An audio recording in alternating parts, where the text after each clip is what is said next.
operations during the current Rabi season, and especially for the benefit of the farmers, NABARD has sanctioned a special limit of 21,000 crores of rupees to be sanctioned to the district central cooperative banks. And as you know, almost more than 40% of the small and marginal farmers get their crop loan credit, get their agricultural credit from the cooperative institutions. Out of the total institutional credit which flows to the agricultural sector, to the farming community, out of the total credit that flows from institutional sources, more than 40% of the requirement of small and marginal farmers is from the cooperative credit structure.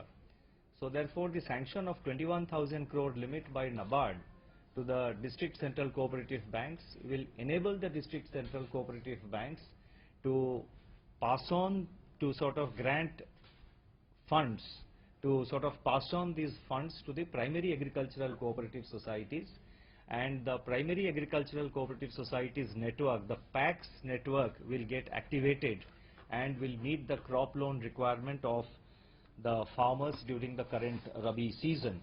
So therefore, this measure will ensure a smooth flow of credit, unhindered flow of credit for the farmers to enable them to undertake their current Rabi operations.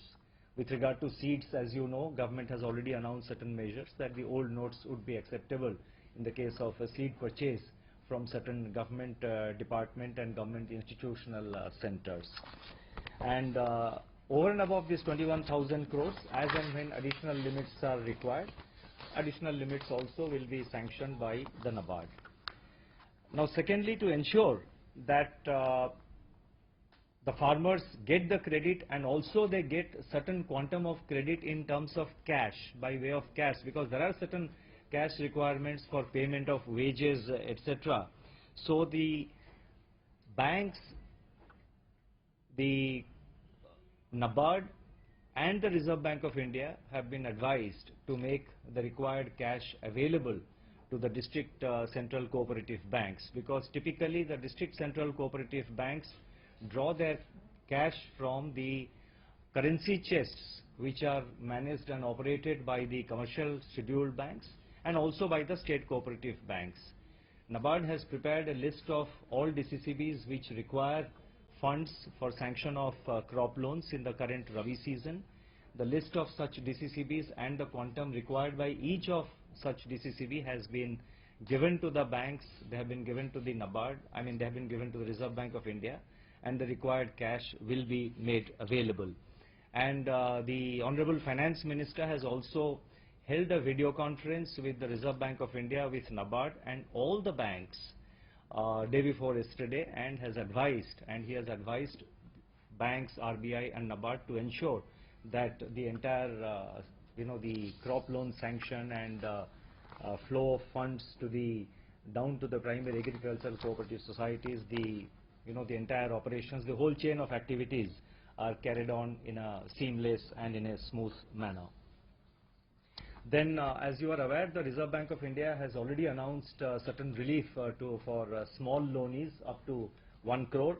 So that has already been announced, so I am not going into in detail.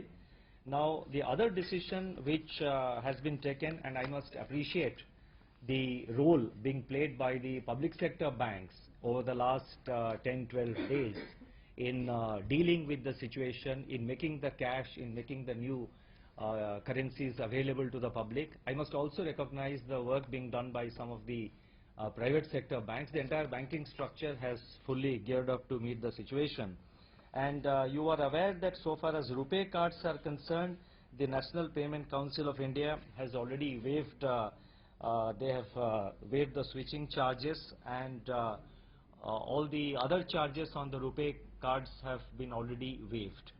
Now, the public sector banks and some of the private sector banks, we have been talking to the private sector banks and some of the service providers who provide the switching services. They have agreed to waive the charges, the service charges on the use of debit cards up to 31st December 2013. 16. In other words, the what you call the MDR charges on use of debit cards, that is rupee cards, it was already done. Now on debit cards, the charges being levied by the banks and by the switching charges would stand completely waived. So there will be no charge on use of debit cards.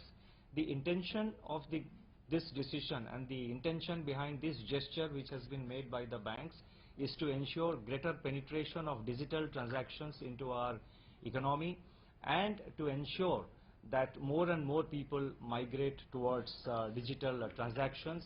And I take this opportunity to appreciate the gesture of the public sector banks and some of the private sector banks who have already agreed, and others are expected to agree and use their and issue their own circulars.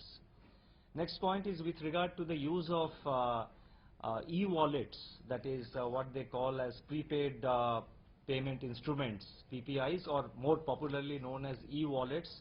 Already the Reserve Bank has announced certain relaxations yesterday, enhancing the limit from 10 to 20,000 in respect of individuals, and similar other limit enhancement in respect of merchants. So I am not going into it. Next point is that Indian Railways, 58% of the tickets being booked in the railway network are through e-ticketing, through online e-tickets. Now, the railways have also decided and have announced already yesterday that up to 31st of December, the service charges on online booking of e-tickets will be completely waived up to 31st December 2016. So this is also another measure, another initiative taken to promote more and more digital transaction in our economy.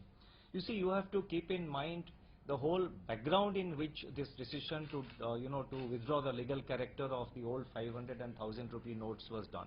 One of the primary objectives, or one of the positive outcomes of this decision also, is that we expect large number of people to migrate to digital transactions. It is already happening. The public sector banks in particular have informed us that there is a great surge in demands for various kinds of prepaid cards, debit cards, and impressed cards, and various for uses of the digital means and modes of payment. Now, in the same vein, the TRAI has also reduced the USSD charges from rupees 150 to 50 paisa per session. The announcement in this regard has been made by the TRAI yesterday. And not only they have reduced the USSD charges from 150 to 1 rupee 50 paisa to 50 paisa, they have also increased the number of stages from the current 5 to 8. Now, we have to remember that these charges will be of great benefit, especially for undertaking digital financial transaction through feature phones. Now, we are not talking of smartphones. We are talking of feature phones which are not smartphones, and in our entire telecom sector in the country, 65% of the total mobile phones used in the country, I repeat, 65% of the total mobile phones in the country are feature phones which are not smartphones. And this waiver of the reduction of the USSD charge by the TRAI has now also been matched by the telecom companies themselves to waive the remaining 50 paisa of the charges up to 31st December 2016. In other words, for all digital financial transactions which will be undertaken in feature phones will have no service charge till 31st of December 2016. Another area which has also engaged the attention of government is to promote digital payments at the various toll plazas and checkposts. Now, the problem of checkposts is being addressed in the context of the GST, in the context of introduction of the play store से नाम क्या है? App का क्या नाम है? App का नाम क्या है? हाँ, UPI unified app name is already कर चुके हैं। तो ये वेबसाइट होगी, कोई वेबसाइट होगी या कोई एक मिनट, वन बाय वन ये पूछ रहे हैं। वेबसाइट होगी या कोई प्ले स्टोर से भी कुछ डाउनलोड करना प्ले स्टोर से होगा? मोबाइल ऐप क्या है थोड़ा सा वो बता दीजिए, डिस्क्राइब कर दीजिए कैसे करेंगे। प्ले स्टोर से। नाम क्या है? ऐप का क्या नाम? ऐप का क्या नाम? आपका UPI UPI UPI unified app name is payment interface. जैसे पीएनबी का दिखा रहे हैं, अभी इसका नाम पीएनबी यूपीआई ऐप। तो हर एक बैंक का अलग अलग होगा। आप अगर पीएनबी पंजाब नेशनल बैंक के अकाउंट होल्डर हैं तो आपका वो अलग होगा, स्टेट बैंक ऑफ इंडिया का अकाउंट होल्डर है तो आपका अलग, एसबीआई का जो है वो होगा। उसी के बेसिस पे आप डाउनलोड कर सकते हैं। और सर आपने जो पूछा आरटीजीएस और एनईएफटी से कैसे डिफरेंस है, आरटीजीएस एनईएफटी एक टाइम पीरियड के बाद ही होता है, ये ऑनलाइन आपको तुरंत आ जाता है, इंस्टेंटली पैसा आ जाता है। In the backend it uses IMPS for, और इसमें आपको पुल भी होता है, जैसे कि आप उसमें आप पैसा भेज सकते हैं, इसमें आप पैसा मांग भी सकते हैं। Till now it is